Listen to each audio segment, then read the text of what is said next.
Fear is the path to the dark side.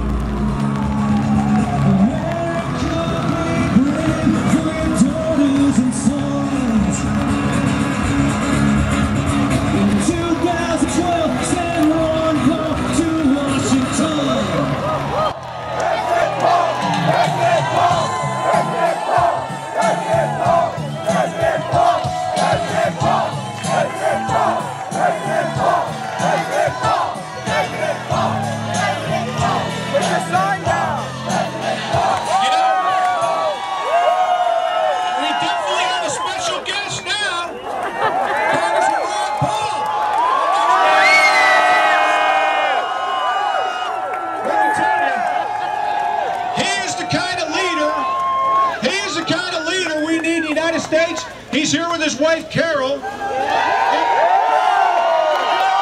I want to tell you is, Carol, actually, I was reading his Wikipedia page. Carol, when she was 16, asked Dr. Paul to bring her to her 16th birthday. And they've been married shortly thereafter. Well, I met my wife, Linda, when she was 17. I asked her to dance at West Point.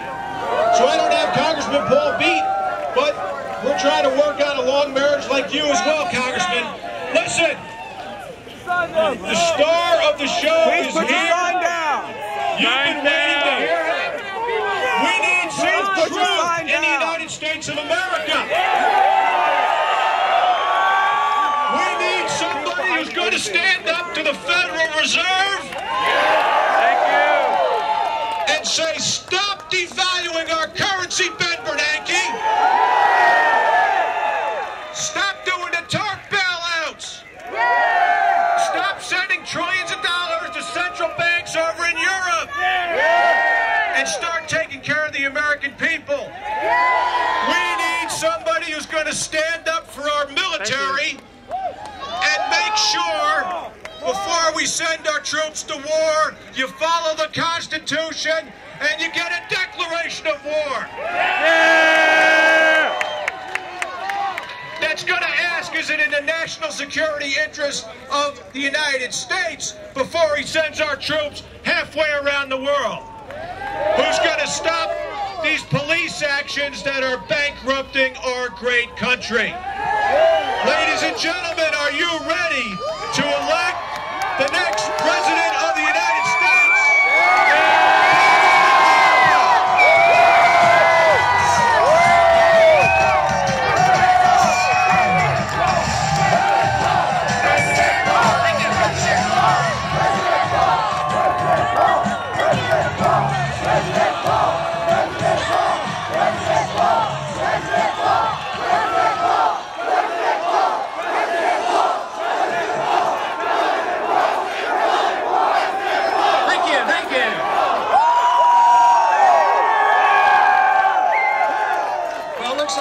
Summer soldiers or sunshine patriots here today.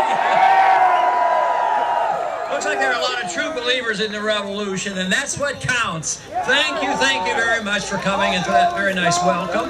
And obviously you have to be a true believer to come out and spend a little time in a little damp weather, but wonderful. This is a real opportunity to restate our convictions and our beliefs, because we are in a serious mess. We are going to do something about it. We're in the middle of a campaign that is going to prove a whole lot that our campaign not only is alive and well, but this country is going to be changed.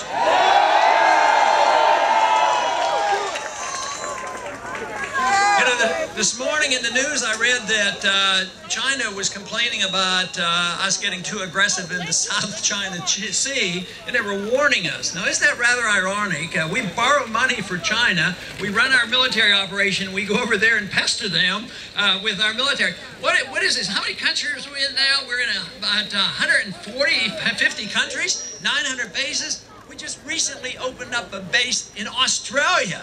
I don't know why we have to occupy Australia these days. So it's pretty ironic that we are doing this. As far as I'm concerned, putting troops and vessels and pestering the Chinese right now would be similar to allowing the Chinese to come into the Gulf of Mexico or the Chesapeake Bay and declare that it's their territory. So it's about time we changed our foreign policy because it is such an important issue. It contributes to the war and the killing and the finances. So it is now time to bring the troops home.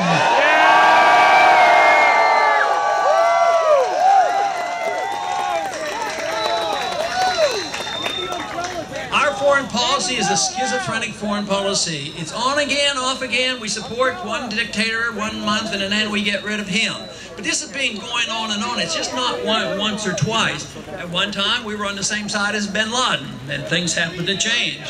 One time, we supported and we were on the side of Saddam Hussein when we wanted him to invade Iran.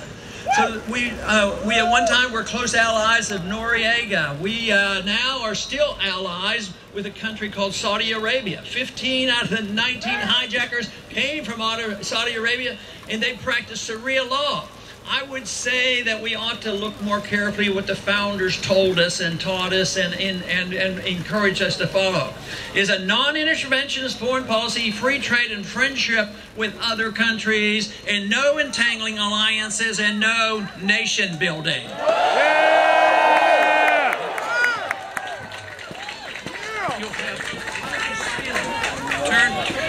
It has to be turned over there. No, you have to loosen this one. Okay. No, tighten it. All right. Okay, good.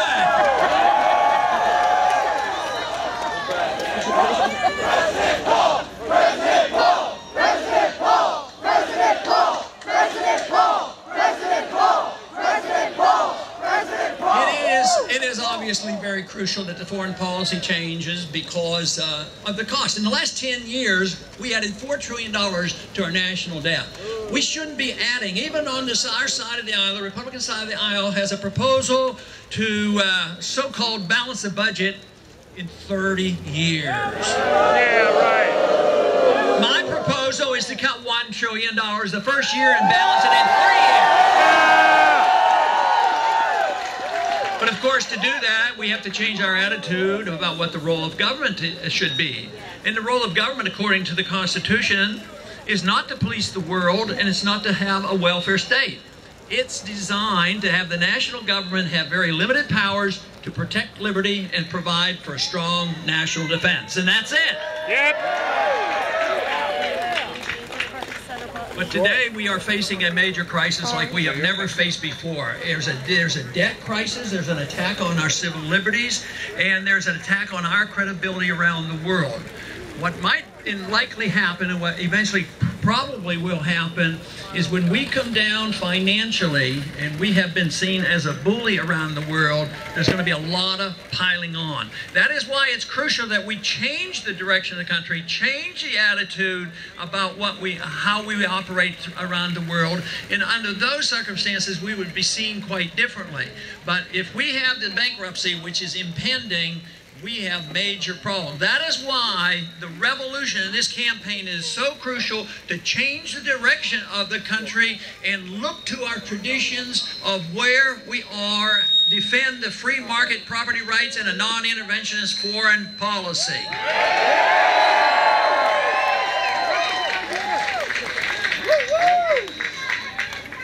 You know, in our early history, of course, we had a major undertaking overthrowing an empire. And in some ways, that is what we're doing now. I believe we have an empire and we have a constant increase in the tyrannical actions of Washington, D.C. It was somewhat similar before when the British were the tyrants and they had the empire and we wanted our independence. Today, though, it's a bit different because we don't want separation. What we want is to get rid of the people who believe it's their role and their responsibility to run our lives, to police the world, to run a monetary system which is corrupt. So this is what we have to change, and this is what this revolution is all about.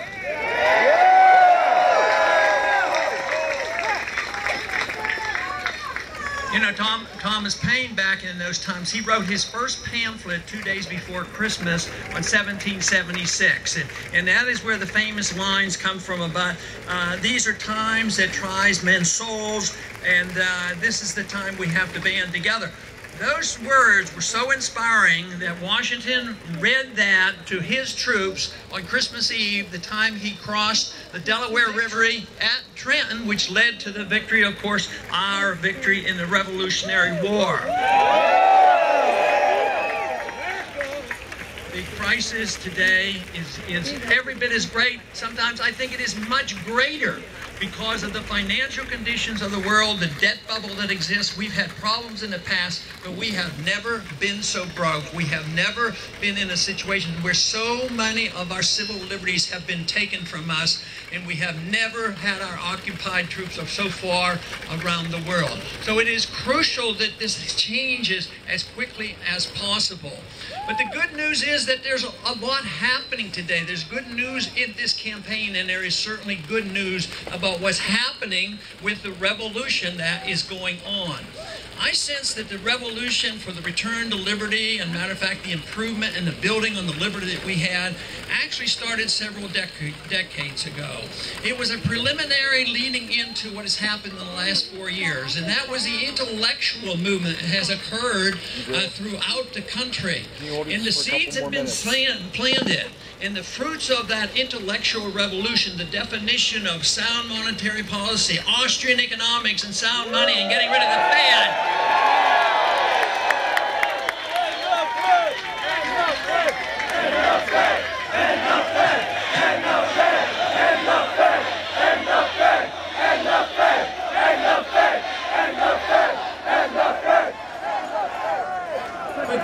You know, 4 years ago in November in 07, we had a similar rally right nearby here. And after that happened, of course, we had the election, and then we had the convention in September, in September of 08, and there was a lot of concern and there was a lot of enthusiasm, but there was a lot of concern about what would happen to the people involved in that campaign 4 years ago, because it was said, are they going to be like the Sunshine Patriots? Are they just going to disappear, or will this lead to some changes? Fortunately, I can report to you there were very, very few Sunshine Patriots 4 years ago, and there's a lot more supporters than we have today.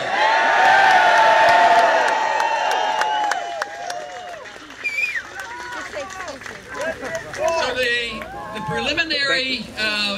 the preliminary efforts were intellectual prior to 07, but the campaign that happened between 07 and 08 was, I think, the first leg, the first episode of what the revolution was all about, and it made a mark, and it didn't go away. Matter of fact, people stayed, and then the campaign for liberty was organized, and for the last 4 years, that has grown and infiltrated. There's been political action and economic activity going on, and educational opportunities going on. People come to my office now, and sometimes I look at them, they're rather young, and I say, and they want to talk about the Fed. They've been studying about the Federal Reserve and why we have to get rid of the Federal Reserve. And I'll say, how old are you? And he says, oh, 14.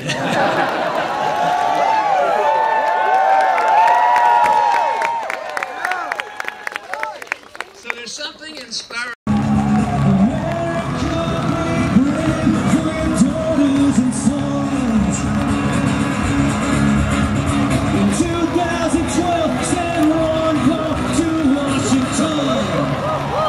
Fear leads to anger. Anger leads to hate. Hate leads to suffering.